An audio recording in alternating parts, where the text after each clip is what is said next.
ഈ വാർത്ത ബ്രേക്ക് ചെയ്ത ദീപക് തർമ്മടം വീണ്ടും നമുക്കൊപ്പം ചേരുന്നു. ദീപക്, മറ്റെന്ത് കാര്യങ്ങളാണ് നമുക്കിപ്പോൾ ഇതിനെക്കുറിച്ച് അറിയാൻ കഴിയുന്നത്? എസ് കെ എൻ, ഈ ആനയുടെ ആരോഗ്യനില നേരത്തെ തന്നെ മോശമായിരുന്നു എന്നുള്ളതാണ്. പ്രായം ചെന്ന ആനയുമാണ്.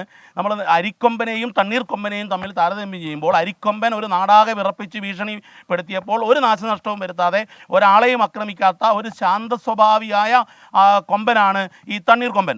പക്ഷേ തണ്ണീർക്കൊമ്പൻ അവിടെ നാടാകെയുള്ള ജനങ്ങൾക്ക് ഭീതി പരത്തിയ സാഹചര്യത്തിൽ അവിടെ നിന്നും മാറ്റാൻ വേണ്ടി ശ്രമകരമായ ദൗത്യം, ശാന്തമായ രീതിയിൽ തന്നെയായിരുന്നു ആ ദൗത്യം. ഏറ്റവും ഒടുവിലാണ് ഈ മയക്കുവെടി വയ്ക്കുന്നത്. മയക്കുവെടിക്ക് ശേഷം കുങ്കിയാനകൾ ഇതിനെ എലിഫൻ്റ് ആംബുലൻസിലേക്ക് കയറ്റുന്നു, ബന്ദിപ്പൂരിലേക്ക് കൊണ്ടുപോകുന്നു. ഈ ബന്ദിപ്പൂരിലേക്ക് കൊണ്ടുപോയി അവിടെ ഹാൻഡ് ഓവർ ചെയ്ത ശേഷമുള്ള ഹാൻഡ് ഓവർ ചെയ്യുമ്പോൾ ആന ചെരിഞ്ഞു എന്നുള്ള വിവരമാണ് നമുക്ക് ലഭ്യമായിരിക്കുന്നത്. അല്പം മുൻപാണ് കർണാടക വനം മന്ത്രാലയം ഔദ്യോഗികമായി ഇത് കേരളത്തിൻ്റെ വനം വകുപ്പിനെ അറിയിച്ചത്. ആ വിവരമാണ് 24 ആദ്യം ബ്രേക്ക് ചെയ്യുന്നത്. തൊട്ട് പുറകെ തന്നെ വനം മന്ത്രി AK ശശീന്ദ്രൻ അത് സ്ഥിരീകരിക്കുകയും ചെയ്തു. ഇപ്പോൾ സർക്കാർ, കേരളത്തിൻ്റെ വനം വകുപ്പ് രണ്ട് കാര്യങ്ങളാണ് പ്രധാനമായി ഈ കാര്യത്തിൽ ആലോചിക്കുന്നത്. ഒന്ന്, ഒരു ഉന്നതതല സമിതിയെ വനം വകുപ്പ് നിയോഗിക്കുമെന്ന് മന്ത്രി AK ശശീന്ദ്രൻ നമ്മളോട് പറഞ്ഞു കഴിഞ്ഞു. അങ്ങനെ ഉന്നതതല സമിതിയുടെ നേതൃത്വത്തിൽ ഒരു 5 അംഗ സമിതി ആയിരിക്കും മിക്കവാറും. ആ സമിതി ആയിരിക്കും ഇതിൻ്റെ മുഴുവൻ അന്വേഷണവും നടത്താൻ പോകുന്നത്. മറ്റൊരു പ്രധാനപ്പെട്ട കാര്യം SKN, ഈ സമിതി കൂടാതെ തന്നെ ഇപ്പോൾ തന്നെ വനം വകുപ്പിലെ ഉന്നത ഉദ്യോഗസ്ഥരെ ബന്ദിപ്പൂരിലേക്ക് വിടാൻ സാധ്യതയുണ്ട്. കാരണം ഒരു സംയുക്ത പോസ്റ്റ്മോർട്ടം, അതായത് പോസ്റ്റ്മോർട്ടം നടക്കുമ്പോൾ കേരളത്തിൻ്റെയും കർണാടകത്തിൻ്റെയും വനം ഉദ്യോഗസ്ഥർ, വന്യജീവി വെറ്റിനറി ഉദ്യോഗസ്ഥർ, മറ്റ് ഈ നിയമം അനുശാസിക്കുന്ന എല്ലാവരെയും ഉൾപ്പെടുത്തിക്കൊണ്ടായിരിക്കും. ഏതായാലും ഒരു ശ്രമകരമായ വിജയകരമായ ദൗത്യം ഏറ്റവും ഒടുവിൽ സങ്കടകരമായ ഒരു വാർത്തയിലേക്ക് എത്തുന്നു. പക്ഷേ എന്നാൽ കേരളത്തിന് ആശ്വസിക്കാവുന്നത് എല്ലാ മാനദണ്ഡങ്ങളും കൃത്യമായി പാലിച്ചിരുന്നു എന്നുള്ളതാണ്. വനം മന്ത്രി തന്നെ അവിടെ കൃത്യമായി നിർദ്ദേശങ്ങൾ നൽകിക്കൊണ്ട് ഏതൊക്കെ രീതിയിലുള്ള പാരാമീറ്റേഴ്സ് ആണോ ഉറപ്പുവരുത്തേണ്ടത് ഇത്തരത്തിലുള്ള ഒരു ഓപ്പറേഷന്, മോഡസ് ഓഫ് ഓപ്പറാൻഡിക്ക്, അത് കൃത്യമായി കേന്ദ്ര വന സംരക്ഷണ നിയമത്തിലുണ്ട്.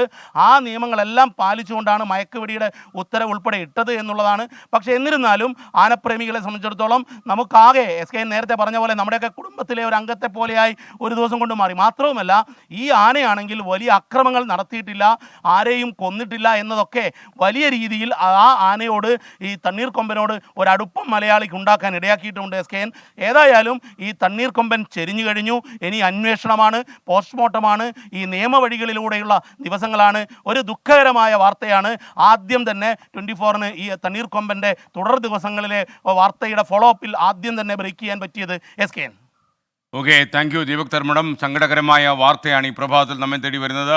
പ്രിയപ്പെട്ട പ്രേക്ഷകർക്ക് അറിയുന്നത് പോലെ തണ്ണീർക്കൊമ്പൻ ചരിഞ്ഞു. ബന്ദിപ്പൂരിൽ, കർണാടകയിലെ ബന്ദിപ്പൂരിൽ വെച്ചാണ് ഈ സംഭവം ഉണ്ടായിരിക്കുന്നത്. വനംവകുപ്പ് ഇന്നലെ നമ്മുടെ സംസ്ഥാന വനംവകുപ്പിൻ്റെ ദൗത്യ സംഘം മയക്കുവെടി വെച്ച് ആനയെ പിടികൂടി സുരക്ഷിതമായി കർണാടകത്തിന് കൈമാറിയതിന് ശേഷമാണ് ഈ സംഭവം ഉണ്ടായത്. വനമന്ത്രി ഈ കാര്യം സ്ഥിരീകരിച്ചിട്ടുണ്ട് നമ്മൾ 24-നോട്. അതേപോലെ കർണാടക സർക്കാരും ഈ കാര്യം സ്ഥിരീകരിച്ചു കഴിഞ്ഞു. 24 ആണ് ഈ വാർത്ത ബ്രേക്ക് ചെയ്ത്. പ്രിയപ്പെട്ട പ്രേക്ഷകരെ, വനമന്ത്രി AK ശശീന്ദ്രൻ നമ്മളുമായി സംസാരിക്കാൻ ശ്രമിക്കുന്നതിനിടയിലാണ് അദ്ദേഹത്തെ തേടി സങ്കടകരമായ, ദുഃഖകരമായ ഈ വാർത്ത വന്നു.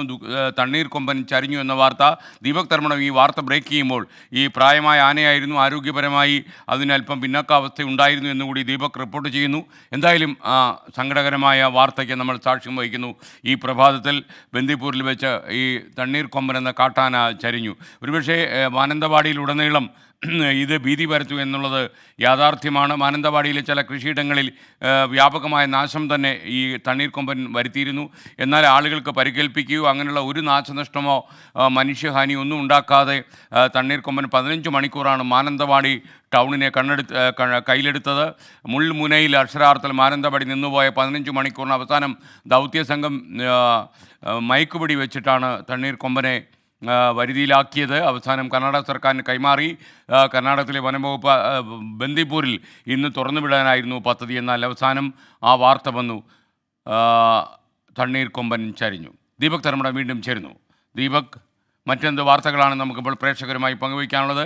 മറ്റെന്തെങ്കിലും അപ്ഡേറ്റ്സ് ഉണ്ടോ ഇക്കാര്യത്തിൽ?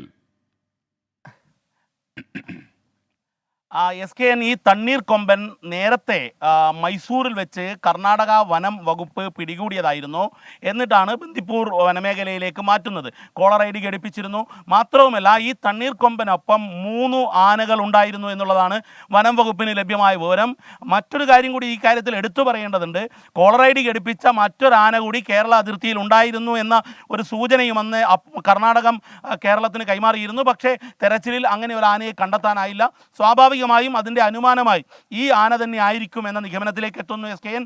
മാത്രവുമല്ല, ഇന്നലെ പുലർച്ചെ 3 മണിക്കാണ് കർണാടക വനം വകുപ്പിൻ്റെ ആദ്യ സിഗ്നൽ ലഭിക്കുന്നു. ആ സിഗ്നൽ വിവരമാണ് കേരളത്തിന് കൈമാറുന്നത്. കേരള വനം വകുപ്പ് 4 മണിയോടുകൂടി തന്നെ ഈ മേഖലയിലേക്ക് എത്തി എന്നുള്ളതും വനമന്ത്രി നമ്മളോട് പങ്കുവച്ചു. പക്ഷേ ഈ ഓപ്പറേഷനിൽ വളരെ അവധാനതയോടുകൂടിയുള്ള ഒരു ഓപ്പറേഷനായി ഇത് മാറ്റാൻ കേരളത്തിൻ്റെ വനം വകുപ്പ് ഉദ്യോഗസ്ഥരും കേരളത്തിൻ്റെ വനം മന്ത്രാലയവും ശ്രമിച്ചിരുന്നു. കാരണം എടുത്തുചാടി ആദ്യം തന്നെ മയക്കുവെടി വെച്ചില്ല, ഈ നട്ടുച്ച നേരത്ത് മയക്കുവെടി വെച്ചില്ല. കാരണം ആനയുടെ ആരോഗ്യനിലയൊക്കെ പരിഗണിച്ചുകൊണ്ടായിരുന്നു സായം സമയത്തേക്ക്, അതായത് സൂര്യൻ്റെ ഉച്ചസ്ഥായിയിലുള്ള വെയിൽ ചൂട് മാറിയതിന് ശേഷമാണ് ഈ രീതിയിലുള്ള മയക്കുവെടി വെച്ചത്. പക്ഷേ എന്നിരുന്നാലും ഈ ആനയുടെ ആരോഗ്യനിലയെക്കുറിച്ച് ആദ്യം മുതലേ ആശങ്കയുണ്ടായിരുന്നു. മാത്രവുമല്ല, അതുകൊണ്ടാണ് ഇന്നലെ രാത്രി കൊണ്ടുപോയ ആനയെ ആരോഗ്യനില മോശമായതുകൊണ്ട് നിരീക്ഷിച്ച് 2 ദിവസത്തിന് ശേഷം, അതായത് ഇന്ന് കാട്ടിലേക്ക് ഉൾക്കാട്ടിലേക്ക് കടത്തിവിടാം എന്നുള്ള തീരുമാനം പോലും വേണ്ട എന്നുള്ളത് വെക്കുന്ന ഒരു സാഹചര്യമായിരുന്നു ഉണ്ടായിരുന്നത്. വനംവകുപ്പിൻ്റെ കർണാടകത്തിലെ വനംവകുപ്പ് അത്തരത്തിൽ ആലോചനയായിരുന്നു നടത്തിയിരുന്നത്. പക്ഷേ എന്നാൽ ഏറ്റവും ഒടുവിൽ ഇന്ന് പുലർച്ചെ ഒരു റിവ്യൂവിലേക്ക് കടക്കുമ്പോഴേക്കും മരിച്ചു എന്ന വിവരമാണ് കേരളത്തിന് കൈമാറുന്നത്. ഏതായാലും ഇത് കേരള സർക്കാരിനെ സംബന്ധിച്ചിടത്തോളം ബന്ദിപ്പൂർ വനമേഖലയിലേക്ക് കൈമാറിയ ഒരു കൊമ്പൻ, തണ്ണീർക്കൊമ്പൻ ചെരിഞ്ഞു. മാത്രവുമല്ല, ആ തണ്ണീർക്കൊമ്പനാണെങ്കിൽ കേരളത്തിലെ മാനന്തവാടി മേഖലയെ കൃത്യമായി ആശങ്കയിലാഴ്ത്തി. പക്ഷേ എന്നാൽ അരിക്കൊമ്പനെ പോലെ ഏതെങ്കിലും രീതിയിൽ അക്രമത്തിലേക്ക് പങ്കാളിയായിട്ടില്ല. ഇപ്പോൾ കേരള സർക്കാർ തീരുമാനിച്ചിരിക്കുന്നത് ഒരു ഉന്നതതല സമിതിയെ വെച്ചുകൊണ്ടുള്ള അന്വേഷണമാണ്. കാരണം കേരളത്തിനൊന്നും ഒളിക്കാനില്ല എന്ന് മറ്റ് അതിർത്തി സംസ്ഥാനങ്ങളെ ബോധ്യപ്പെടുത്തേണ്ടതുണ്ട്. മാത്രവുമല്ല, ഇത്തരത്തിലുള്ള റിസർവുകൾ കേരളത്തിൽ 4 സംസ്ഥാനങ്ങളുമായി പങ്കുവയ്ക്കുന്നു. ആന്ധ്രയുമായി പങ്കുവയ്ക്കുന്ന, കർണാടകവുമായി പങ്കുവയ്ക്കുന്ന, തമിഴ്നാടുമായി പങ്കുവയ്ക്കുന്ന രീതിയിലുള്ള മേഖലകളുണ്ട്. ഇത്തരം മേഖലകളിലൊക്കെ ഇനി നടക്കുന്ന സംഭവങ്ങളിൽ ഇതൊരു ഗുണപാഠമായി മാറിയേക്കാം. അത്തരമൊരു സാഹചര്യത്തിൽ ഒരു ഉന്നതതല സമിതിയുടെ അന്വേഷണം, ഒപ്പം തന്നെ സംയുക്തമായ പോസ്റ്റ്മോർട്ടം, ഇത്രയും കാര്യങ്ങളാണ് SKN ഇപ്പോൾ തീരുമാനിച്ചിരിക്കുന്നത്. ഓക്കെ, ദീപക് ധർമ്മടമാണ് നമുക്കൊപ്പം ചേർന്നത്.